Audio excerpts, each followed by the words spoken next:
अपनी चर्चा चल रही है प्रमाण और प्रमाणाभास पर। तो वहाँ अपन ने पिछले वीडियो में देखा था, उसी के आधार पर अपन आगे चर्चा करते हैं कि प्रमाण से अर्थात सम्यक ज्ञान से अर्थ की सम्यक प्रकार से सिद्धि होती है। जो प्रमाण है वो प्रमाण जो है सम्यक ज्ञान पूर्वक होता है, और सम्यक ज्ञान जो है वह संपूर्ण रूप से सिद्धि करता है। क्यों करता है? क्योंकि यह प्रमाण जो होता है यह प्रत्येक पदार्थ के, प्रत्येक तत्व के, प्रत्येक जीव तत्व के, प्रत्येक अजीव तत्व के एक एक अंश को और उसके सर्वग्राह्य को वह अपना विषय बनाता है।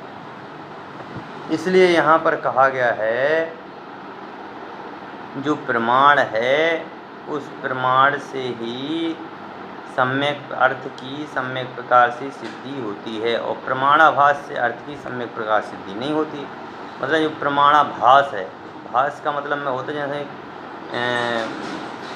ये बात कहें कि भाई इंद्रिय ज्ञान तो ज्ञान है, इंद्रियाभास तो इंद्रियाभास कुछ भी नहीं है, समझ गए ना। ऐसे जो प्रमाण होता है वो प्रमाण तो सम्यक रूप से वस्तु को जानता है। प्रमाणाभास जो होता है उसका उल्टा, प्रमाण का उल्टा अप्रमाण। तो अप्रमाण से कोई वस्तु की थोड़ी सिद्धि होती है, समझ गए। प्रमाणाभास से पदार्थ की सिद्धि नहीं होती।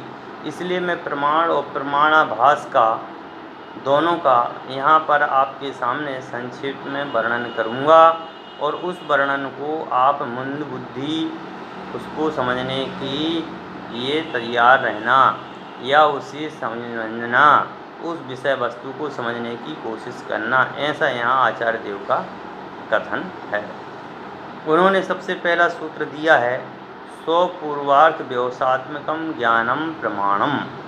स्व यानी अपने, पूर्वार्थ यानी पूर्व, स्व अपूर्वार्थ अपने और अपूर्वार्थ अर्थात जिसे किसी अन्य प्रमाण के द्वारा नहीं जाना जा सकता, समझ गए, जिसे अन्य प्रमाण के द्वारा नहीं जाना जा सकता। ऐसे पदार्थ की निश्चय करने वाले ज्ञान को प्रमाण करते हैं। प्रमाण किसे कहा? एक तो जो खुद को जाने, और दूसरा जो दूसरा पदार्थ है उस पदार्थ को जाने, और उस पदार्थ में भी ऐसे पदार्थ का निश्चय करे कि यह ज्ञान जो है प्रमाण ही है। जैसे अपन ही है, अपन एक तो खुद को जाने, भाई खुद का पता होना चाहिए कि हम कितने क्या हैं। जब यह निश्चय हो जाए, जब पदार्थ का ज्ञान हो, तो खुद को जानो, और फिर उसके बाद में उसी ज्ञान के माध्यम से दूसरे पदार्थ को जानो।